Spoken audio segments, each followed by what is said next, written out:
All right, so before I get into this video, I want us to send my condolences, my love to this group.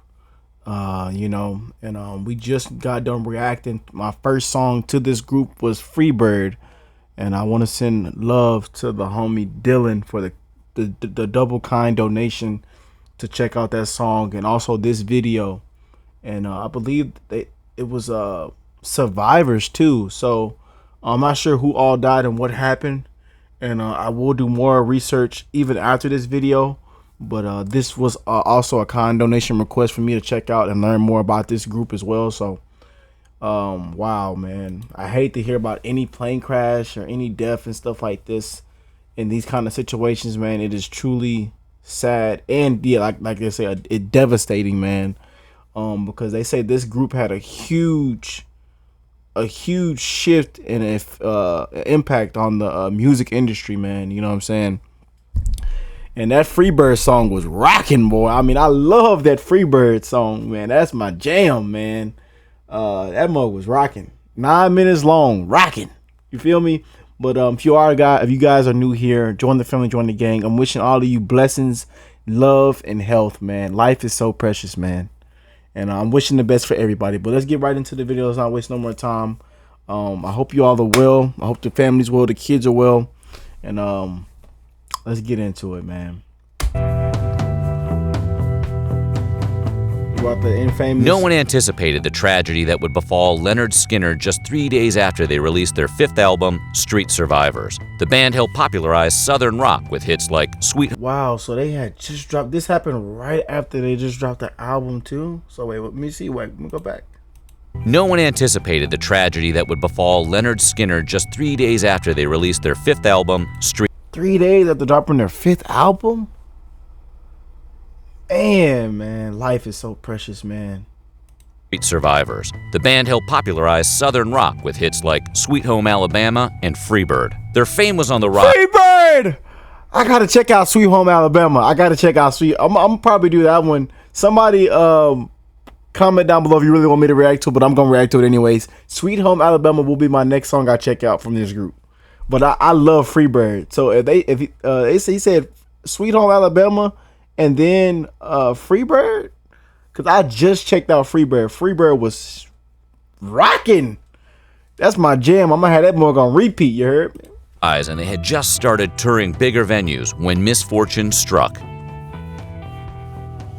The release of Street Survivors was accompanied by a busy tour schedule with dates all across America. Instead of flying commercial or spending long hours on a tour bus, the group decided to rent a twin-prop plane to travel between shows. Interestingly, months prior to the plane's use, Aerosmith had considered chartering the same Convair 240 for their upcoming tour. After an inspection by the group's management and concerns over the pilot's drinking habits, Aerosmith looked elsewhere. This decision may have saved their lives. Wow.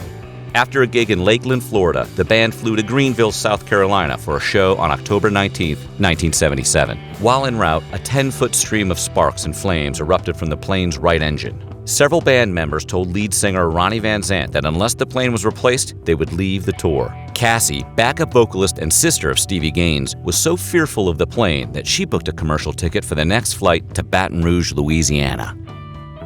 Wow. The pleas to find a different plane didn't sit well with Van Zant, who was the central figure and main songwriter of Lynyrd Skynyrd. To Van Zant, getting a new plane meant canceling tour dates, and that was out of the question.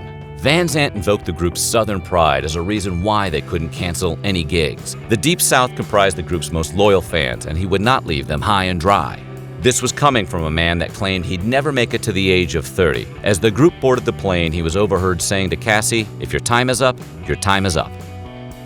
Wow. That night, the first stretch of the 700-mile flight to Baton Rouge was smooth sailing. While Van Zant took a nap in the aisle, other passengers played poker. All was calm until a roadie named Mark Frank reportedly saw fuel spewing out of the right engine. This was the same engine that caused problems on the previous flight. Shortly after, the engine stopped and the plane jolted violently in the air. The pilots struggled to keep the plane level as they radioed for the closest landing strip. Normally, this wouldn't be an issue as the pilots could transfer fuel from one engine to the other and land safely. But they made a grave error when they jettisoned all of the remaining fuel. At 10,000 feet and no fuel remaining, the left engine stopped. The plane began to plummet. With the light of day dwindling, drummer Artemis Pyle, a trained pilot and former Marine, looked out the window to gain his bearings. At 6:42 p.m., the pilots contacted Houston, who relayed that they had passed the airstrip. The plane made a sharp 180-degree turn, with the wings now perpendicular to the ground. The pilots knew they wouldn't make the airstrip and instead frantically searched for an open patch of land, but none was found. Descending from 10,000 feet, the plane crashed into a heavily wooded area.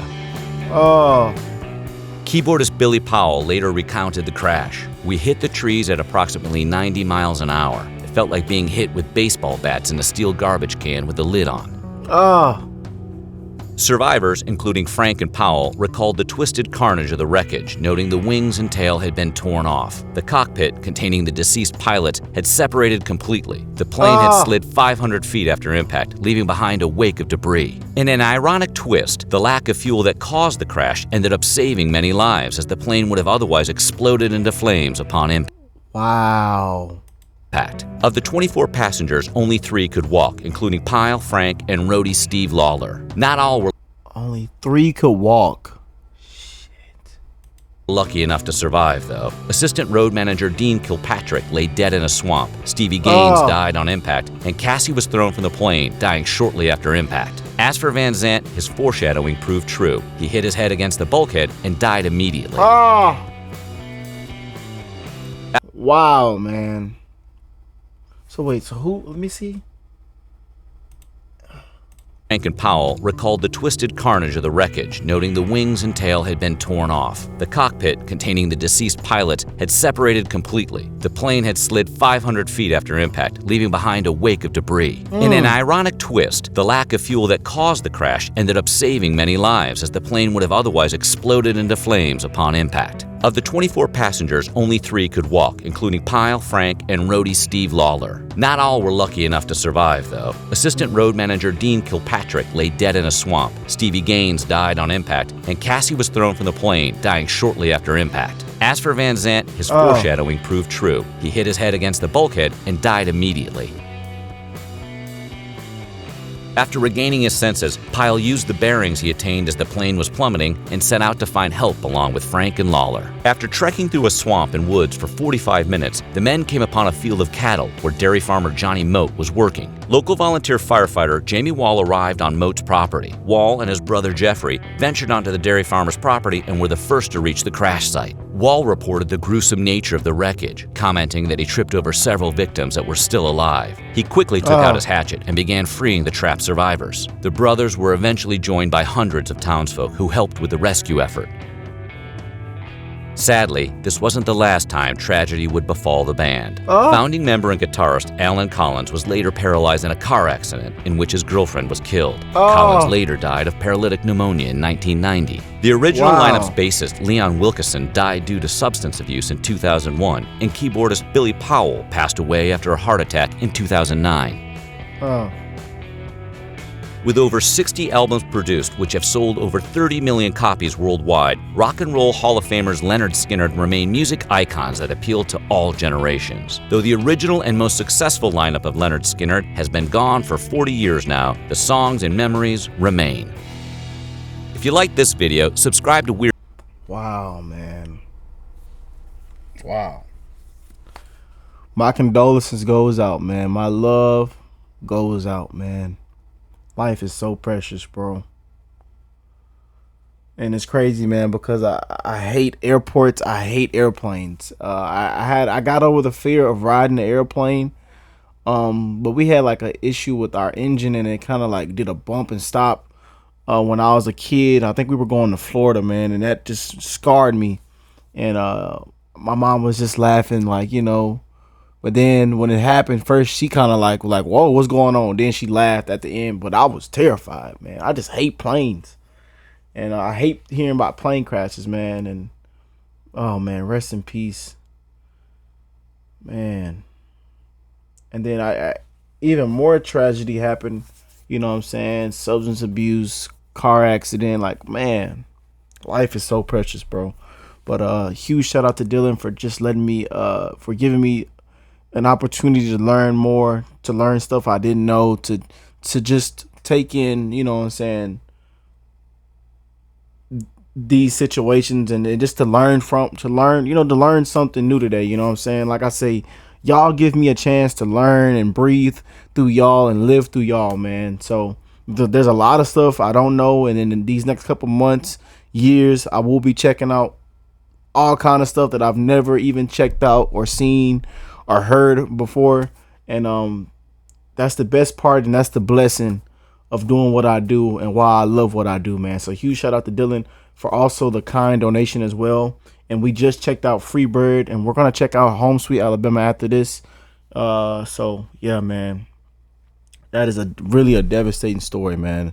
And my love and condolences go out, man. But I hope y'all have an amazing rest of y'all day. Thank y'all for just watching this with me and sticking through the video if you did. And I'm wishing blessings, love, and health towards all y'all. And amen. I'll catch you on the next one, man. Peace and love, y'all.